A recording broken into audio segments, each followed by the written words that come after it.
Welcome to our channel. Today we are going to show you how to reply to a message on Snapchat group. Whether you're new to Snapchat or just looking to brush up on your skills, we've got you covered. So, let's get started. The first step is to open Snapchat on your Android device. Once you have the app open, tap the chat icon located at the bottom of the screen. This will take you to your list of chats and groups. Next, you'll need to open the group that includes the message you want to reply to.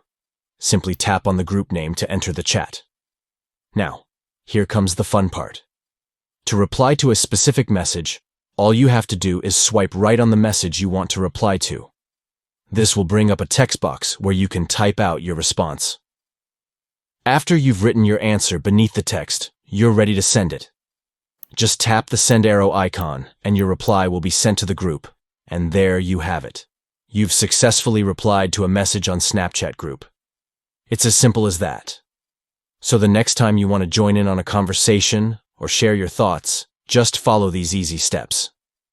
We hope this tutorial was helpful for you. If you have any questions or need further assistance, feel free to leave a comment below. And don't forget to like and subscribe for more tips and tricks on how to make the most of your Snapchat experience.